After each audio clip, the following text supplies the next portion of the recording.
Going, it's a Slayer here. Thanks for joining me today. So this is part 5 of my video series on Bloodborne. And this is a rather short video compared to the other four, but I had to do it. This is a really special thing, possibly my best performance ever in a Souls game and the toughest fight I've played, Orphan of Kos. I beat him with my own strategy, a Blades of Mercy based strategy where I basically circle strafe him and cut him up as you see here. And this is quite different from the usual cheese or parry loop or bait and charge attack thing that most people do, because sometimes those can be a bit inconsistent, and sometimes it can be pretty tough because his visuals and stuff are pretty erratic. And yeah, I was gradually learning his attacks and his patterns, but from a range distance it's always tricky to keep the range where you can bait a certain attack or whatnot. And in his phase 2 he's pretty erratic, so that strategy is risky. So I had earlier tried this Blades of Mercy strategy on him because it had worked for me on the two other formidable bosses in this game, Ebratus and Lady Maria. Initially it didn't work, but then I was fed up of stuff not working. So then I just took the Blades of Mercy and, as you see here, ripped him apart. And it's like, whoa, we're about to get him, and whoa, yeah, got him. That was amazing.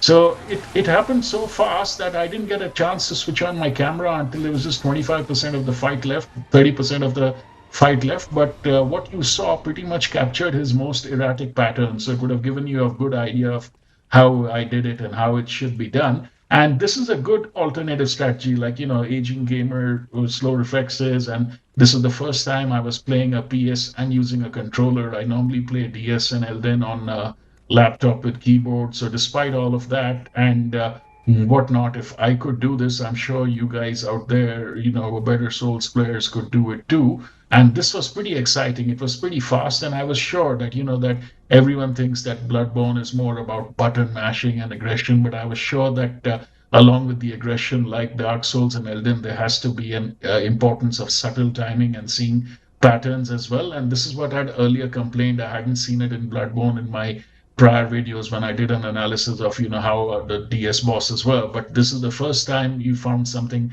equivalent. But nonetheless, I'm quite happy about this. This was really amazing, and it was pretty thrilling. And I'm glad it worked out. And yep, so now I just have German and the Chalice dungeons left. I've finished off the DLC and all of the other endgame bosses. So I'll probably do German in a few days' time, and then the Chalices I could continue till NG plus. But hell, I don't know whether I'd be playing this Orphan of Kos in NG plus. But yeah, nonetheless, it was great. I hope you enjoyed this, and we'll be back with more. And yeah, continue enjoying the series and let me know your thoughts. Cheers.